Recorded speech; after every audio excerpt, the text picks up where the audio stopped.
people need to understand that the program, there are various different bills in the House and in the Senate. The public option imposes a public plan which will allow there to be some pressure on private health insurance not to be motivated by what they're motivated by, which is profit, which is corporate greed, right? So in addition to your private healthcare options, you will have a public healthcare option? Not necessarily. Let me be clear about this, because people confuse what's been called the health insurance exchange with the public option. So this is the story. The story is, if you work for a big employer which has a group plan, you at this point are not going to be giving up that coverage to join the public option. For the folks, the 47 million people who are uninsured, for the people whose small businesses can't afford to provide insurance, for the folks who are maybe in a small business plan but with high deductibles, big premiums, because they can't bargain,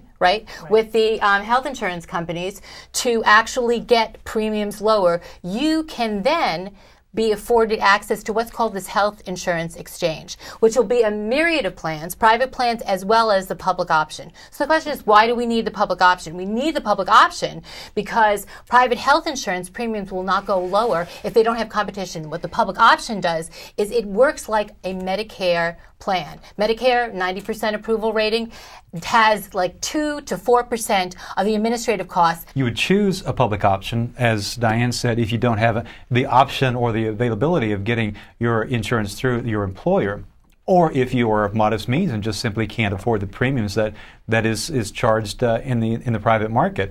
The insurance premiums that we're facing in the private market are overpriced, and they're overpriced because of the profit motive.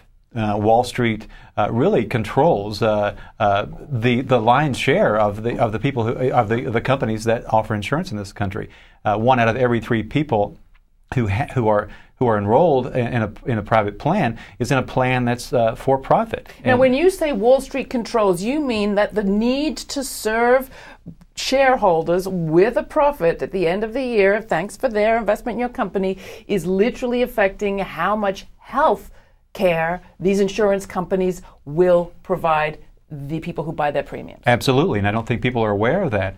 But since 1993, the amount of money that we pay in premiums that is actually used to pay medical care has been shrinking. In 1993, 95 cents out of every premium dollar that went to insurance companies was used to pay medical claims. Now it's down to 80 cents, and often lower than that from these, because of the pressure from Wall Street. The pressure from Wall Street is for insurance companies to pay less and less of every premium dollar on medical care so that more money is left over to pay them, the shareholders. Is there somebody really knocking from the dividends division to the healthcare division saying, no, deny that claim? Might as well be, because these companies have to report their earnings every 3 months. One of my jobs at Cigna was to handle the financial communications to the financial media. There is inordinate pressure from the analysts and the investors to make sure that the companies spend no more on medical claims this quarter than they did the quarter before or the quarter last year. It's relentless